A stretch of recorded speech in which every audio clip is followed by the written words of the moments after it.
Hey everyone, I'm not exactly sure how this video is going to go, but I'm just going to shoot from the hip on this. As you could probably tell in the description down here below, hopefully this isn't bad. It looks like my lip sync's off, so I hope the video improves.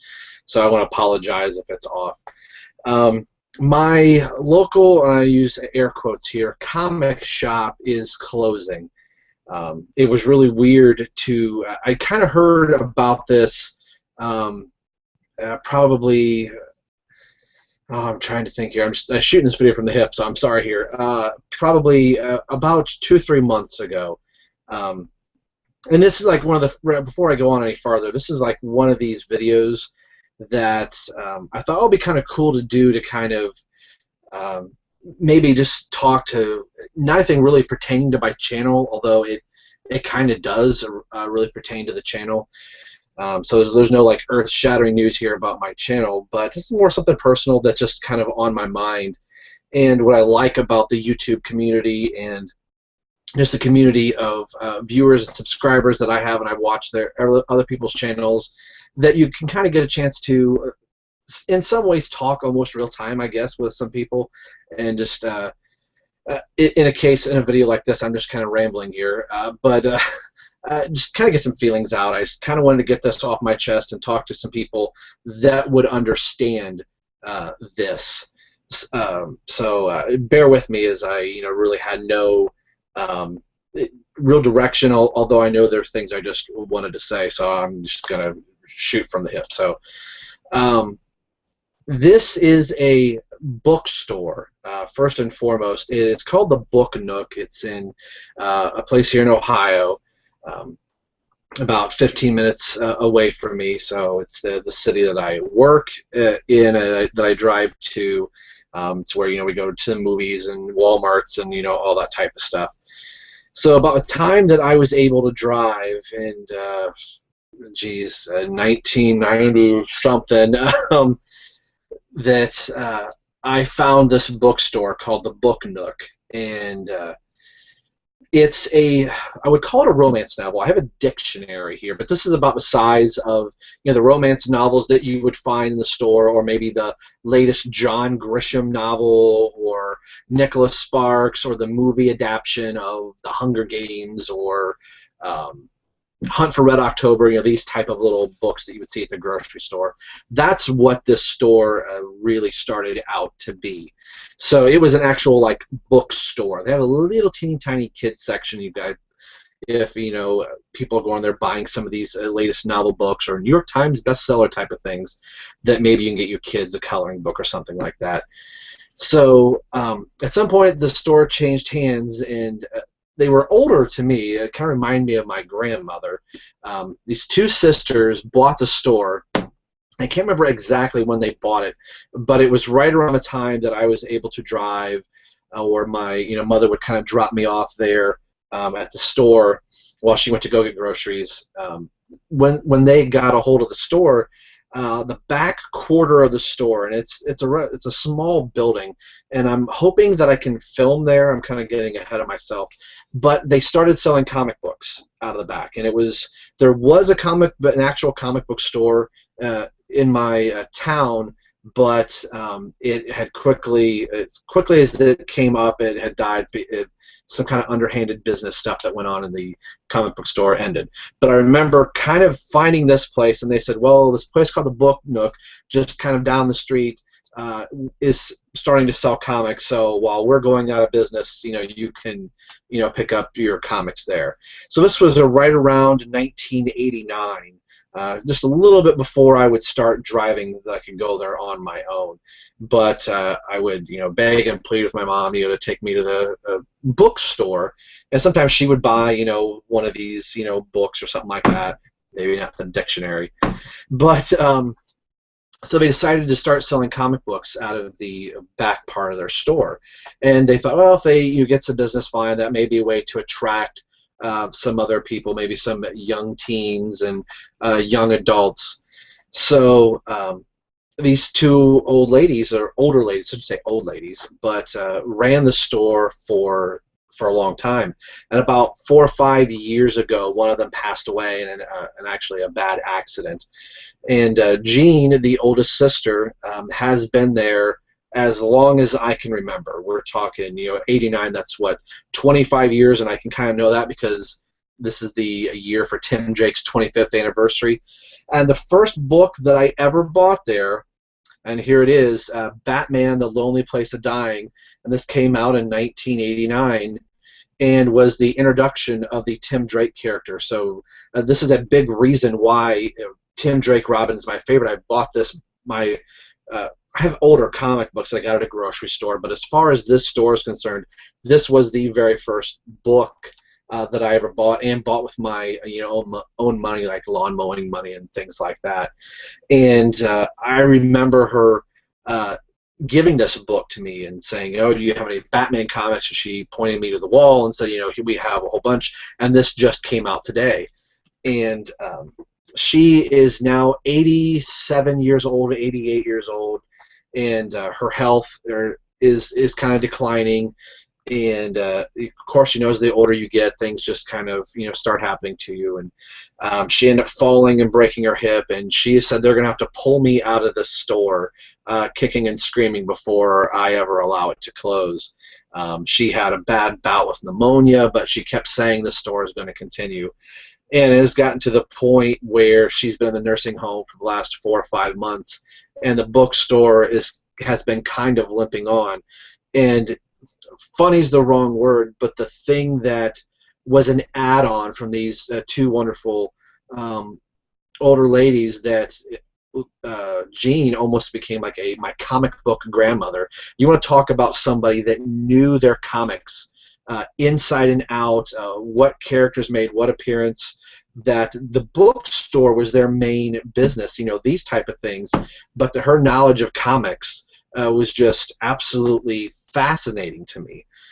And she has, been in the home for a while, and does not look like this time that she will be getting out. And I can still remember probably 4 months, wow, it's almost been 4 months. 4 months ago, she's like, "If I don't get a chance to see you, thank you very much for supporting the Book Nook and for being who and what you are, and never growing up." And that just meant, that was really weird. Like, what do you mean, in case I never get to see you again? It's almost like she knew that something, that her health was in a bad straits. She had had a heart attack at the bookstore, actually, one time, and they had ambulances come. So it's been kind of on everybody's mind this past year that Jean's health is kind of in the latter parts, and don't know how much longer the bookstore is going to be able to be functioning.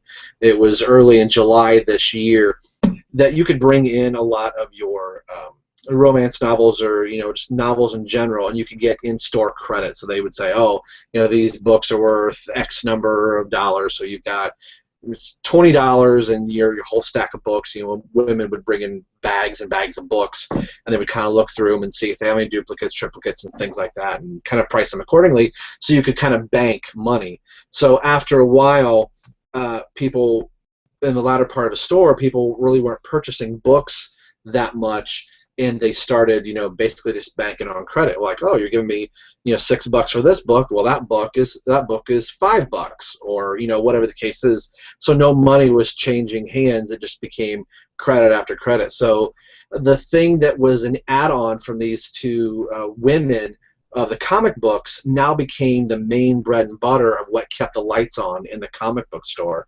So that's kind of funny how that works out, that this little offshoot that some of her family members are like, I remember her telling the story of like, "Mom, I can't believe you're going to sell comic books out of the back part of the store." And I met some wonderful people through here, through the comic book store, and made some really good friends, and it was because of this store. And I was in there today, and it's kind of funny, here's the very first book that I picked up, and I think the last book I picked up, both Batman books here. But while there were 4 or 5 of us, they were kind of talking about, have we heard anything? There was a potential buyer that might have bought the store, and now it kind of sounds like there's somebody else in town that just may open up their own comic book store. So it may not be the end of the world. And they said, but then again, they may not do it either. But while we were there, kind of talking about what was going to happen to the comic book shop, a phone call came in, and Nathan is a guy that I know there. He just had this real this look, and he looked out the caller ID and kind of went like this to us, and pointed at the phone and shook his head like this isn't a good call. So the 5 of us that were there talking about the issues that were coming out. Everybody just kind of got real quiet, and he was just kind of going, yeah, okay, and it was just real quiet and real somber in his conversation, and hung up the phone. And I don't want to get teary-eyed, but it's a comic book store. Why is it affecting me this way? I felt like I grew up there. I'm getting off track here, but he said it sounds like this is going to be it. That the bookstore, I think, is going to close the 30th of this month, being September. So it just kind of like hit everybody in the bookstore. Even somebody going out and buying, a romance novel. Another older lady was like, "They're going to close the store." So that left like 5 of us kind of going, "Well, what are we going to do? What's going on?" And that was just really weird to be there in the bookstore as the call came through that it was going to end. They said it may limp on till October. They said that this week might be the last week for comics for their shop, as the family is obviously taking care of Jean, the woman that runs the store, the nursing home, that they did not make the check available to the bookstore to pay for the comics for next week.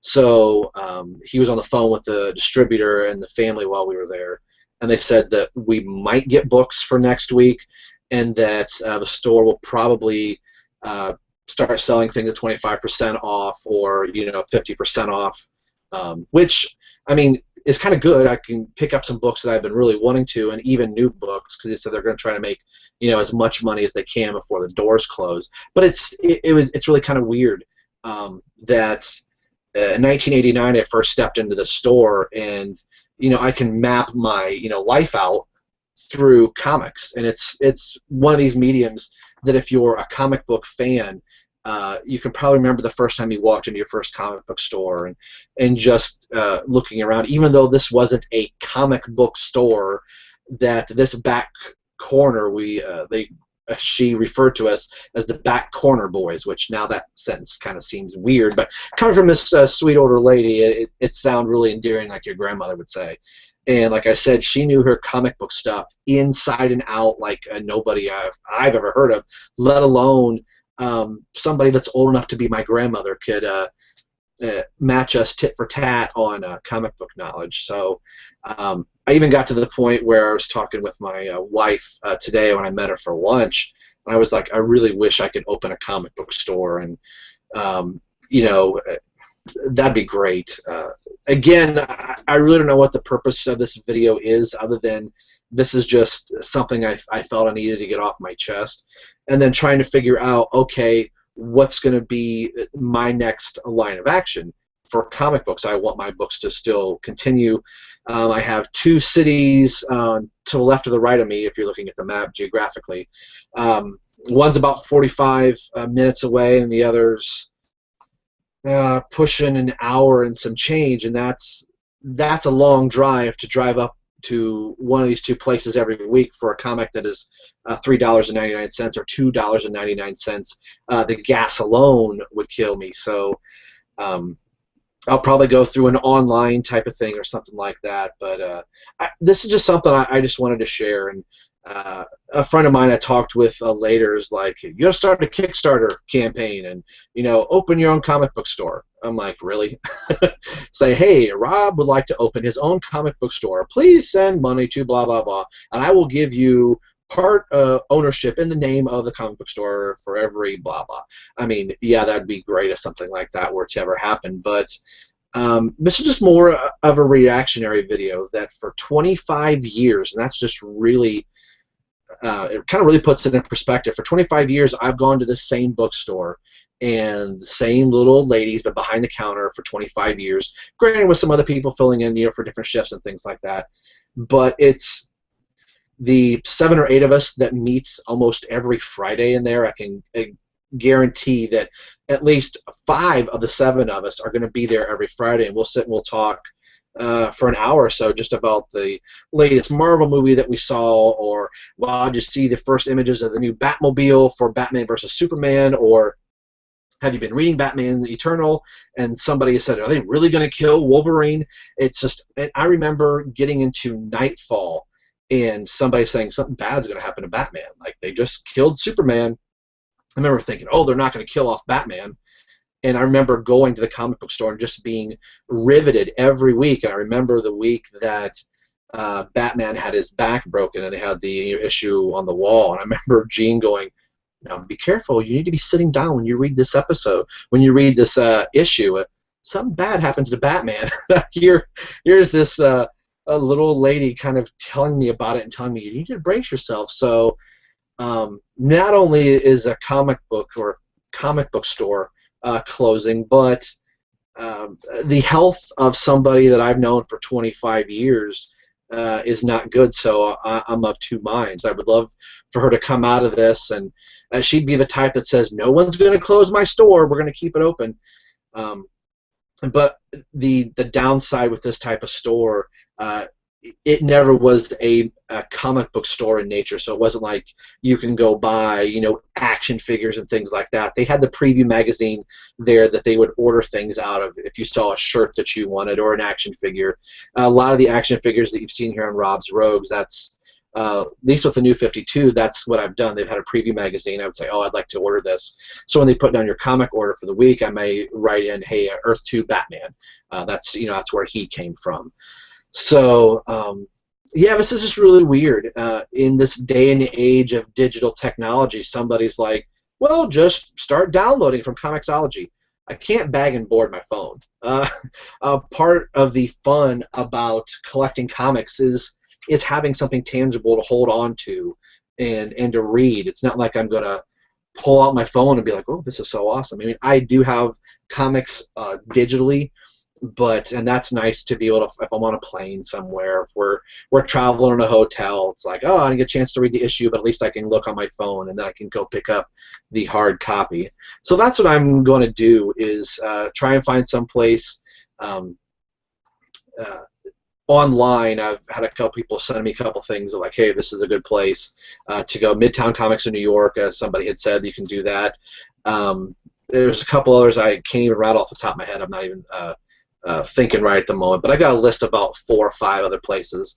And maybe that's a question I'm going to ask here. Where are some good online places that I could get comics from that they're going to be boarded very well, they're going to get sent to me, they're not going to be all crinkled in the mail and all that type of stuff. So I guess the purpose of this video is just, it's kind of sad that for 25 years, and I wasn't always consistent every year getting the same thing over or going to the comic book store every single week. Life happens, and I was in and out of bands, so I wasn't always going to the comic book store. But since the new 52 hit, and probably before, I've been at that comic book store for the past, let's just say, 4 years, every single Friday without fail. And it's just been fun, and knowing that the 30th of this month that the doors will probably close unless somebody steps up to buy the comic book store, but I have a bad feeling that the doors are just actually going to close. But like I said, I've just been kind of rambling in this video, and it really doesn't pertain anything to the channel, but I know there's some people out there that maybe have gone through the same thing or can kind of understand. And knowing that there's been this little old lady named Jean that has run this store for 25 years through good times and bad in the economy, that this little tiny store that sold primarily romance novels, and in the back corner this little funny thing called comic books that her family thought, oh, this is going to be a poor idea, Mom. You're going to lose your butt in this. She said was the thing for the last 15 years has kept the lights on in the building. So I think it'd be cool. Like there were 7 or 8 of us that have been talking. Like, wouldn't it be cool if we all pool our money together and we open up our own comic book store? I would love that to no end. I would quit my job in a heartbeat if I knew that I could own and operate my own store. So I'm gonna kind of quit rambling here. This is just something I wanted to share with you guys, and hopefully I'll be able to get a place that can do comics. I've toyed with going to another shop somewhere, one of these other 2 stores, and maybe only go once a month and pick up a whole giant stack of books at the end of the month, so I'm not making trips every single week. But again, something I wanted to share with you guys that's just kind of on my heart. It's kind of a sad day and really kind of an odd day to be in the store when they actually get the announcement that they're going to close their doors. I think they said the store has been open for 35 years, so for 25 of it, these 2 little ladies have had the store, and in the last 7 years, one of the sisters has been running the store ever since. So thanks for letting me get this off my chest. I know it's somebody goes, oh, Rob's stores close every day, but think of how many places that you visit, and is there one place that you have been consistently all the time that if you go there tomorrow and you see a sign that says thank you for 15 years of patronage, and that store, that thing you like is completely gone, what would that do to your daily routine? So thanks for letting me get this off my chest. And on a lighter, brighter note, the very next video on here is the Batman animated series action figure reviews. They are actually going to happen. I got a package in the mail just a little bit ago of another animated series figure. So all those figures that Maxwell sent me, we are going to start going through them with the first round. So I will try and get that up. Probably there we go. I'm going to try to get that video up this weekend. Probably won't be today, but maybe Saturday, Sunday, that video will be up, and we will run through all those figures, and there's a ton in that box. Again, Maxwell, if you're watching, thank you very much. And again, thanks for letting me just get that little thing off my heart. Appreciate it. Thanks for watching Rob's Rogues. I really, really appreciate it, and we'll see you guys in the next video. Thanks. Bye. 25 years. Thanks, Book Nook.